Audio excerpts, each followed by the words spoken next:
Awhea tari kita senare kau taha mo uia mamani e kumete kawatonga o e takita pure wafalelei ata mai. Whaki he kosirio whamatala ea e Pasifiki e pare whakalangilangi ki a takita netatua pleskoti tau whatofua mo o whawhanunu. Pea mea toi pea neafi e pare mea mo e kulupu meitongani ki he whataha kau take o Pasifiki i tu walueni i huke kaha u. Ka koe wakaieni ki he whaiki ki.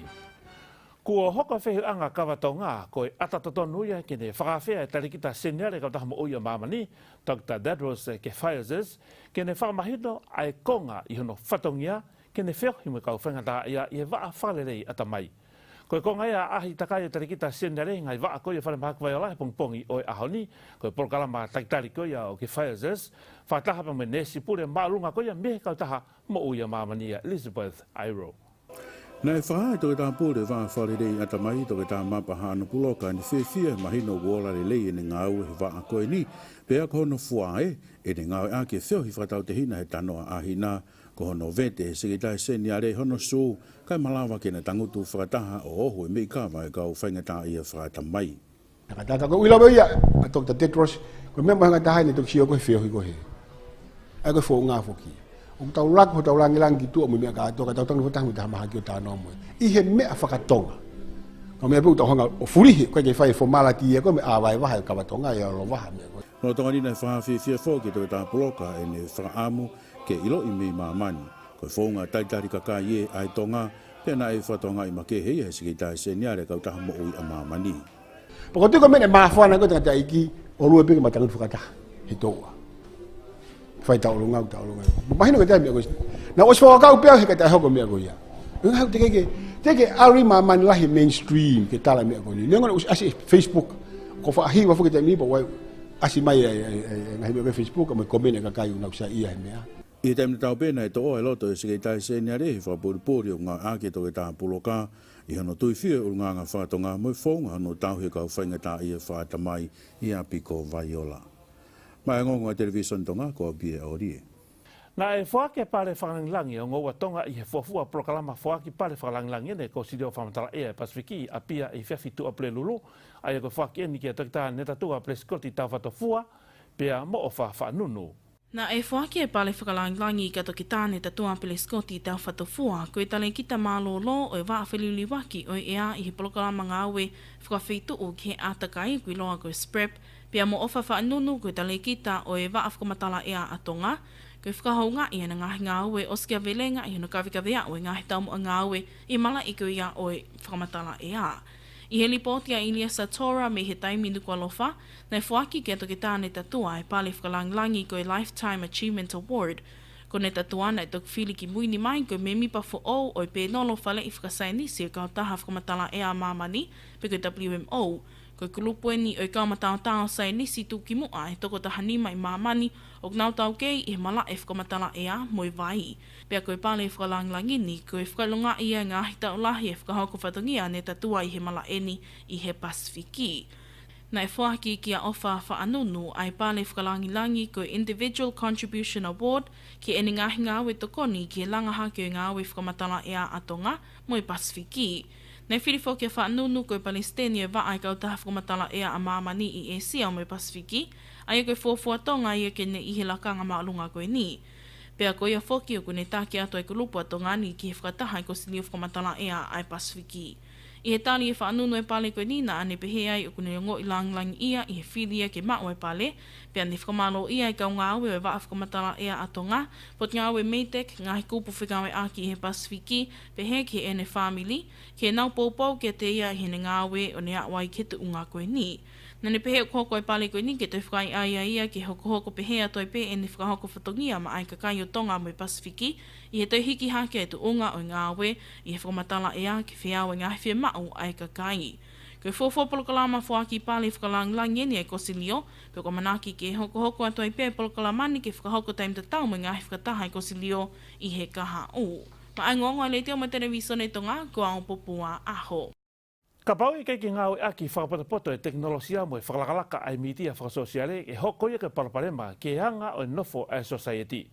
Kua whatutu ai e whakaukau ko ia e pure anga ke ta ofi ngāu aki Facebook I tongani, ka aku mawai ua ai e ni ihi pe mo kakai ko e whanua I he poupou ki he whakatu ukoni mo e tau na whakanga I o whakatu ukoni.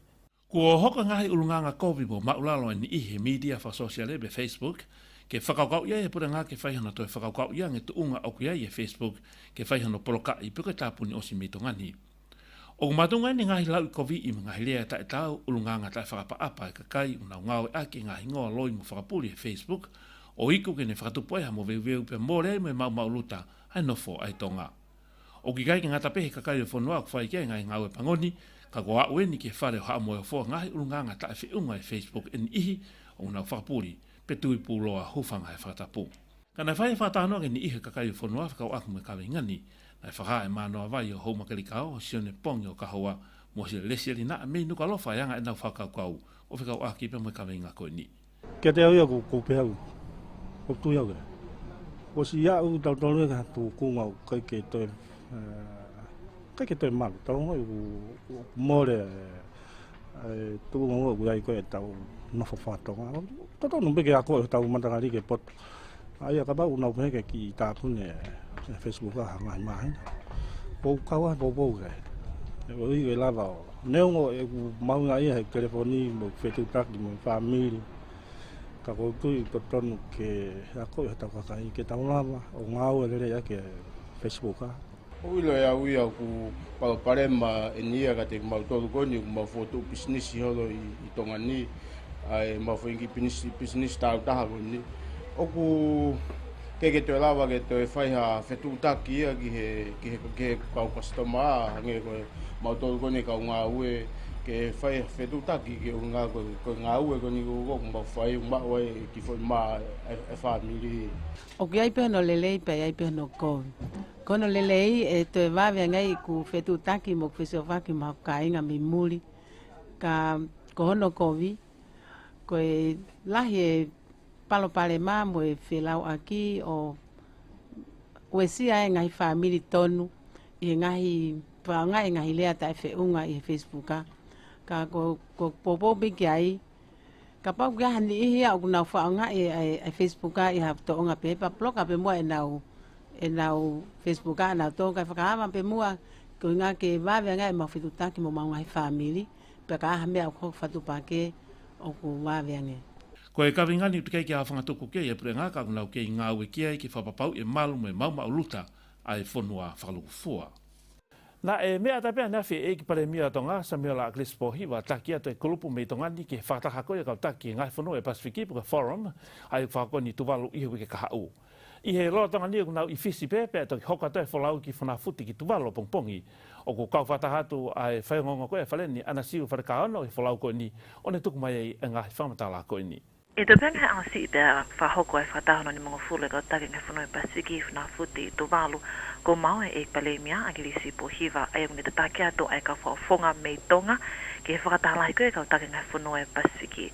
O mahine ngai whamatala ku malawa ke mau he ngonga le te tonga i howani ke tahe ngai ka venga ku toka e whamawha ai mau inga kuia ke whahoka ngawe whikau aki pia moe nono kovi e whiliuri waki o ea i he mahino o ku kau ngai whanua ko he Pasifiki e tola vea ngofua taha ke ngahi nono a kovi whiliuri waki ea me ngai whakatamaki mei ai whaifoke pakai ke ngai pole u whianga ngai me ngai whanua e Pasifiki kau ea atonga i hono tatake muna whahoka ngai polokalama ngawe ke hono matatari ngahi whainga taa mehi whiliuri waki o ea.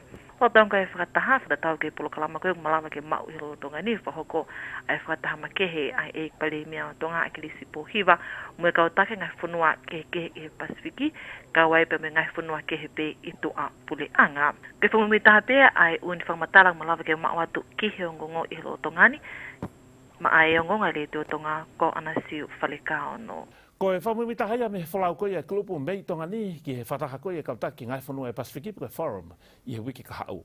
O ko mui whalau atu ki he ekpare mia koe e tonga e Minister Panga Dr. Onapo Pohiwa tuene toa, Sekretari Pule mo Sekretari koe ki Kabinetia Edgar Koka, Sekretari ki Muri mahe uri tuponiua papeke ni ike hepe mi whare paanga moi ofisi koe e pare mia.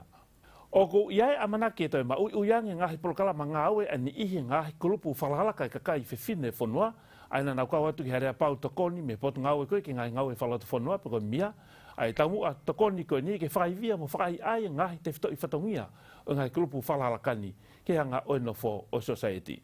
Nā e whamo oni e pongponge aho ni e pulelahi koe e potu ngāwe ki ngai ngāwe whalatu whanua toki tā whotu whisi iahi Ki alea pau to koni e pot ngā ue mo ni ihi ngai kulupu whakalakalaka ai kakai whewhine e hiva mei eua mo tangata puni.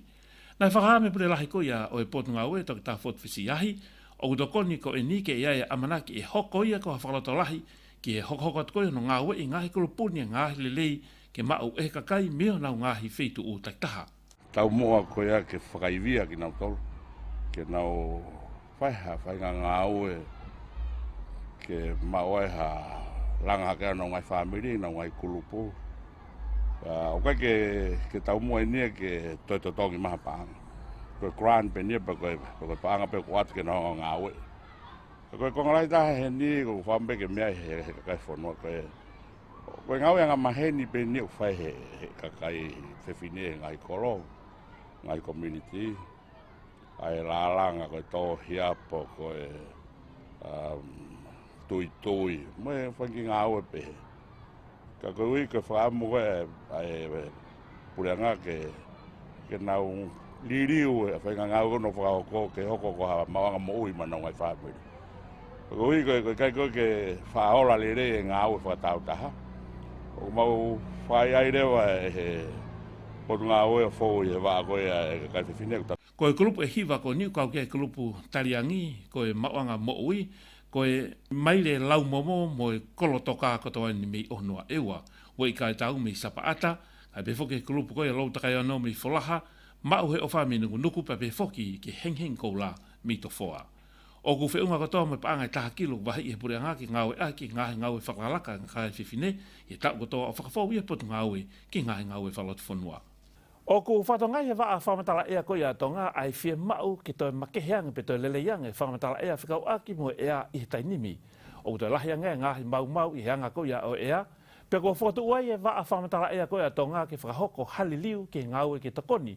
Ki na wausia koe ngahi whia mau ki na whakako whatongia. Koe taha ia ngahi kaweinga ne talanoa kia e tarikita waa ngau whamatala ea koe a tonga o whawhanunu. Pa pe whoke whakahoko atu e ripoti. Whakawhanua a tongani ki he whamatala ea koe whatahano nima e ko siri o whamatala ea Pasifiki o whakakoni apia i Hamoa. I he tuku atu e ripoti a tongani na e whakahai i he talekita o e waa whakamatala ea o whawhanunu.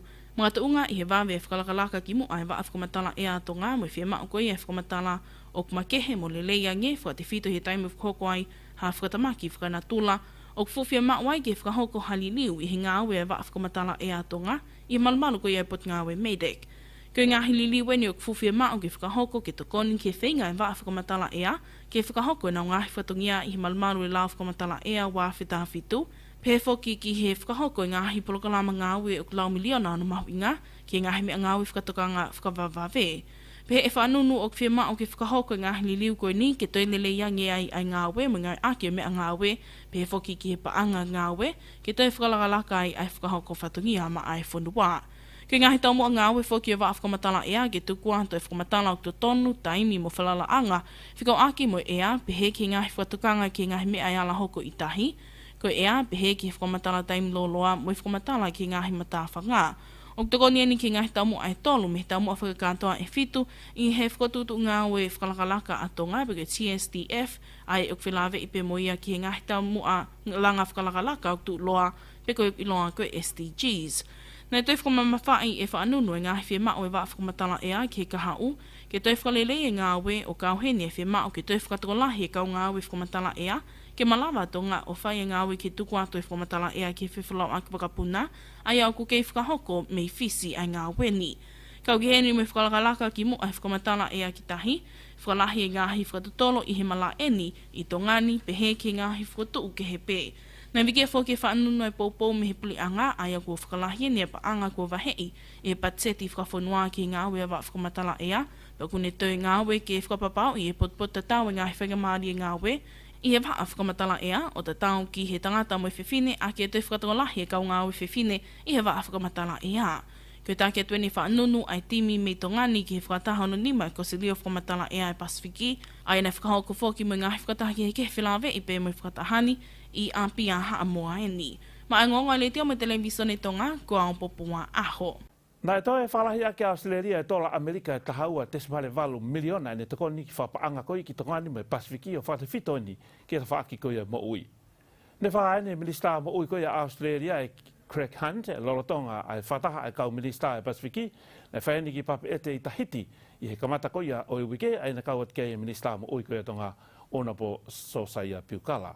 E tāketi ai ko ngalahi o tokoni whapaanga koini mi Australia ki ngahi ngā ue ki no tāofi ki te mawhola e maha ki whatawhata vai pe TB ko tō posisino ronga i whanau mo i mau ke tāofi e kaka ki olunga ai tokolahi o i mau tapaka. Na e whakatou tokanga whoki ai whakataha ngani o kawai e ongo minista ko ia Australia ki mo ui me minista ki muri ke nā tokoni mai aki haka o matao ki hono whale lei ai tōunga whahako whatongia koe ki hono whangata e mawhola koe e CM o e TB. Na te pefo ke minista mo ui a Australia, Mr. Hunt, e kau i he panga tokoni koe ni hono o mai haka o loia matao ke nā tokoni ki hono whao ha ngahi tūtūni ngā ue, na pefo ke ngahi ngā ue koe ki he ngahi lao whikau aki mo e tapaka kai uma ai mo i lelei. Ho tongani ku lau miliona ai paanga ki ono whapapau i Malawi ki au sia Pasifiki kawa ia tongani ai tunga malu mo lelei koi ai sistemi ki ta whaaki whakawhai to o. Na rere fōki ai whakataha me moni te ngata ki aniafi ai na iai me tokanga ki ngahi maha ki kai pipihi koi huhu malu i kai pe fōki maa mo e hai sini. Mai ngonga television tonga ko bia orie. O ku kawe ngahi tutuuni ngā ue ki muri ai Premia o koe a Britania Boris Johnson le i ngahi ka venga. E whai hawakai ki ai e kautaki o whangai whanua koe Pasifiki o kawa e tongani i nā whataha whakatau amanaki whakakoni ki tuwalu i hui ke kahau. Nai pehe toko ni tala whikaulahi a Britania o kalani, Rob Contractor i he ngongo nai tukuma i he Back News. O ka whoki he ngahi tutuuni ngā ue koe ni ai toi whakama koe e office tala whikaulahi a Britania i tongani, ha mua mo wano atu. I ono toi whaam koe ngai ofisi tala whikaulahi koe ni te nau whinga aki whakataha i pe, mo ngai ofisi tala whikaulahi lotonga o Britania i Fisi, Papua New Guinea mo Solomone. Ka i he taim te tahu e toi whakatolahi kau ngā ue i Fisi, koe hui whoko e tokanga makehe a Britania, ki ono whakalaka ngahi ngā ue koe a kia patu tahi o Pasifiki. Nai pe whoki me he Back News, pe kau taha ngongo i Pasifiki, e whanua koe a Pasifiki, o kulau miliona ngahi tokoni u whai me Britania ki tongani me Pasifiki, whakafou mai e ngahi prokalama ngā ue, whikau aki, e moi whiriuri waki ai ea, kai maa whoki e malu i koe a takai mo o seni. Koe ngahi tokoni whoko ni o ku whakafou mai ia, e prokalama ngā ue, Pasifiki, ki he tokangai kina ai a takai pe koe SPREP. O manai whoki kau ki he whakataha koe ni, e kau tāki ngai whanua Pasifiki o Minister Fo koe ki a Britania ki muri me Komni Weri ko Heta Wheeler, pe aku amanak whoki a Wheeler, e lama ke whakahoko haane ngahi whakataha makehe i Tuvalu, mai ni ngahi kautaha koe ngahi whanua i Pasifiki.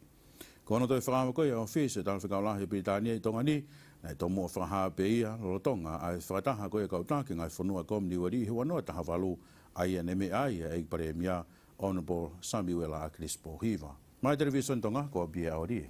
Ko e parapare malahi e Pasifiki e whakau ke toi maalungange ai kemikare ACT he tahi paku iloa peni i he lewha Britania koe ocean acidification. Pak fuwhia maa opito ke whahoko ha wakai whakawaiwawi ke kawingani. Ko e tahe ngai kawenga lolotonga e whakataha e kōsiri o whamatala ea i apia ne whakakoni he wikeni. Popua aho mo e whaikiki o tala noa koia.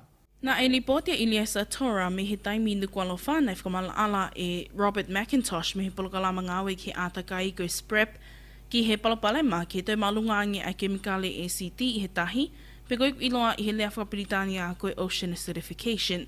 Lolotonga eni ai whakataha hono ni mai ko silio whakamatala ea e Pasifiki, pe koe taha ni ngahi ka venga o te tonu ke whakahoko e ko silio hangāwe ki ai i he wawe taha. O kuwesia he palopalemani ai mea mo ui i tahi, pe o ngali e malawa ke mole ai ai ika mo i wheo ni ihi o ka pawe i kai whakahoko hangāwe ke whakalilei ai te unga lolotonga. Pehea e McIntosh ne tali he whataha whamimitaha e kosilio he otmotu Solomone he wāwhitaha whitu, ke kawe ka venga wesi e tahi i he whiririwaki o ea, e taha e ngā ka venga tuki mua, ke whaikei e tokanga ai kosilio.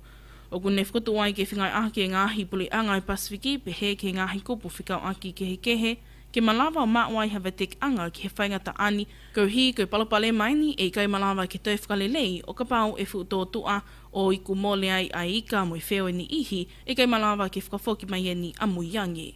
Ma ai ngongo le te o mo televisione tonga kua o popua aho. Ko e whaiki ki pia ngai ngongo ki he whawhini kata hokot ki malai koia o sipoti mo anitoni Samita, madunga nea lelei ai Pacific Timber and Hardware. O ku ikaike ke totongi ai Levi i ho vete pe whiawe aki paanga mo i pange langa whakalakalaka o Tonga. Kamala te take i whia mai, tenisi te pire ki taki be Australia whia ko Oceania Junior Championship. Nō tō whangako ki Malai Indoor Stadium. O kurotonga whakawao e timi tenisi te pile Australia, a ulaki mai ahua koia whiau i tenisi te pile koia Oceania, ai whakumani ki tongani whiau ko loka Oceania Championship. I he mala e koia mamtaanga sipoti a terepe. A ulaki mai ua koia whiau hi whataimi koe ni, pe whakia ngahi pale ia i he level koia e ua, ai a koe kalasi keke e tolu o unau whiau hiai. Koe anta 16, anta 18, pe koe ilala koe tau tahano, me tau tahawalu, pea whewhine, pea me tangata, pea whaku me timi tui whio, poko mix, ai e mau kotoa e Australia, ai koula, i hono whakaha koia, e CEO, poko pere lahi koia, o e tenisi te pire atonga netina lātu. Koe e whawhi ana whine ka matape whoki ai vilo whakapulu, tatau toko tahape mo e toko wā, pea hokota pe whoki ahone toko whainolo ki auhu, i taimi tā tahape of ki ai, pea mo whaki e pe whoki, pea mo ngahi pare. O kukau mai ke ai whanua e ono keni, ai kukau kea ni kare tonia, o te moto kuki, Fisi, Nusila, Australia, motongani. O ronga whakako whoke mala e mamataanga sipoti i atere peni, pea ku keilere pet whoke whia hui ahoni, whawhufua ke o sia kia pongpongi. Sipoti be mo kata Pacific Timba, en hātua. Ki mua pe tau mawai, koe toi whakaieni ki ngai tala noa lalahi koia o e aho. Ha whea e tale kita seneare kau taha mo uia mamani e kumete kawatonga ai toki taha pure wa a whakalelei ata mai. Whoaki he ko sirio whamtala ea e Pasifiki e pare whakalanglangi ki a tokita netatua pleskoti tau whatofua, mo o whanunu. Pea mea tape e pare mea lea whipa mo kulupu me tongani ki he whataha koe kau taki ngai whanua e Pasifiki i tuwalu eni i wike kahau. Ko e kakata pea mo ngai hongongo ki he whawhini mo e whatawanga ne au takia tu ki ngahi loto whare katoa, ko a wilisoni tu niwa, malo pito mo mea mai, mo mea.